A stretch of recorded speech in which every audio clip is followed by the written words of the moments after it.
আজকে আমি শিটংয়ের যে হোমস্টেতে ছিলাম সেই হোমস্টে মালিকের বাড়িতে এই দুধের ডেয়ারি প্রসেসিংয়ের একটা ব্যবসা রয়েছে, সেইটা আমি তোমাদের ভিডিওর মাধ্যমে তুলে ধরলাম। এগুলো যেটা দেখছো ঝুলছে, এগুলো সব দুধের তৈরি। একটা মেশিনের মাধ্যমে দুধটাকে খুব জোর ফাটিয়ে একদিকে ক্রিমটা বার করানো হচ্ছে আর একদিকে হচ্ছে মাটাটা পড়ছে। মাটাটা থেকে তৈরি হচ্ছে ছানা। এই দেখো মেশিনটা, এখানে প্রথমে দুধটা ওরা ঢেলে দিচ্ছে। 130 লিটার দুধের রেগুলার কাজ হয়। এই মেশিনটা দিয়ে দুধটা খুব জোর ফাটানো হচ্ছে।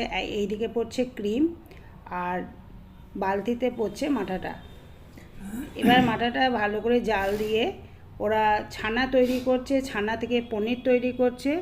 আর ছুরপিটা তৈরি হচ্ছে 15 দিনের মাথায়, যেটা যে দেখলে ঝুলছে ওটা সম্পূর্ণ ছানা থেকে পনির তৈরি করে পনির থেকে ছুরপিটা তৈরি করে। আমাদের এখানে যেমন লোকেরা সুপুরি নেশা থাকে না, সুপুরি খায়, সেরকম পাহাড়ি অঞ্চলের লোকেরা এটা খেতে ভালোবাসে। আজকে আমি শিলংয়ে গেছি, শিলিগুড়িতে গেছিলাম। শিলিগুড়ি মার্কেটে দেখলাম এই ছুরপিটা বিক্রি হচ্ছে। ওখানে পাহাড়ি অঞ্চলে তো বিক্রিই হয়। ভিডিওটা তোমাদেরকে তুলে ধরলাম।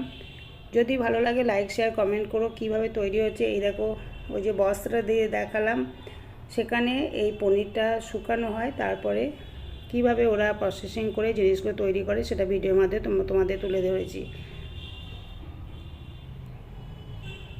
ডেকচিতে পড়ছে ক্রিমটা। এই ক্রিম থেকে ওরা মাখন তৈরি করে। ওদের নিজস্ব বাটারের ব্যবসা রয়েছে মুখিয়া ফ্যামিলিতে। আর যেটা মাঠা তৈরি হচ্ছে, এখানে দেখো জাল দিয়ে ছানাটা তৈরি করে নিচ্ছে। তারপরে ছানা থেকে জলটা ঝরিয়ে ছেঁকে নিয়ে ওই পাশে বস্তার মধ্যে রেখে দেয়। এবার ছুরপিটা তৈরি করতে 15 দিন সময় লাগে।